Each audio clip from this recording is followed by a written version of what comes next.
नमस्कार. CM academy मार्फत police भरती लेखी परीक्षा सराव पेपर याचं आपण प्रॅक्टिस करणार आहोत. आजचा पहिला प्रश्न असा आहे की अखंड या शब्दाचा विरुद्धार्थी शब्द कोणता? तर अखंड या विरुद्धार्थी शब्द आहे. आता प्रत्येक शब्द आपण बघितला. अखंड आणि पूर्ण म्हणजे सारखाच आलेला आहे.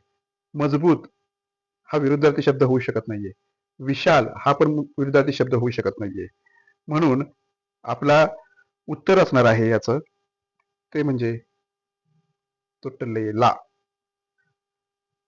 पुढचा प्रश्न आहे, तो शाळेत जातो या वाक्यातील काळ कोणता? आता तो शाळेत जातो या वाक्यातील काळ ओळखत असताना आपण पाहणार आहोत की याचा काळ कोणता. तो शाळेत जातो म्हणजे ती क्रिया चालू आहे, म्हणजे ह्या चालू असलेल्या काळाला काय म्हणतो? वर्तमान काळ. पुढचा प्रश्न आहे, ज्ञान या शब्दाचे विशेषण काय आहे? ज्ञान या शब्दाचे विशेषण बघितलं तर खालती पहा, ज्ञानी, ज्ञानीपणा, ज्ञानवान आणि ज्ञानता. आता याचं विशेषण बघितलं तर ज्ञानवान हा येतो शब्द. पुढचा प्रश्न आहे, खालीलपैकी शुद्ध शब्द कोणता? प्रयत्न, प्रयत्न, प्रयत्न, प्रयत्न. प्रश्न याचं उत्तर आहे ए. उद्योग या शब्दाचा समानार्थी शब्द निवडा. उद्योग या शब्दाचा समानार्थी शब्द आहे तो म्हणजे काम. पुढे गणिताचे 5 प्रश्न बघूया. या ठिकाणी आपल्याला दिलेला प्रश्न आहे तो म्हणजे 125% ऑफ 400 म्हणजे किती येतात? तर आपण साधं गणित करणार आहोत. 25 भागिले 100 गुणिले 400. मग आपण हे 2 शून्य घालवले, हे 2 शून्य घालवले, ह्यांचा दोन्हींचा केला गुणाकार, उत्तर आलं 100. म्हणून 25 + 100 हे आलं उत्तर.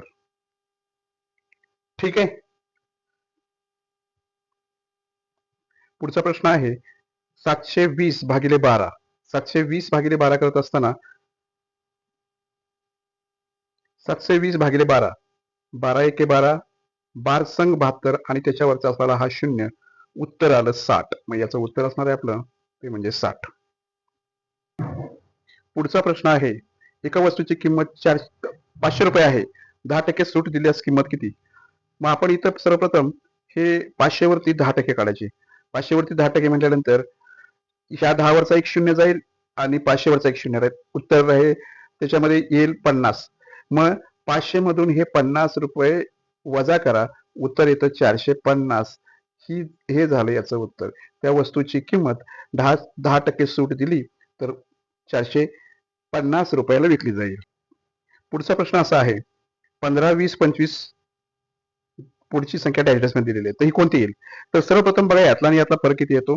5. यातला आणि यातला फरक किती येतो? 5. मग यातला यातला फरक किती येईल? 5. म्हणून ती संख्या असेल 30. ठीक आहे.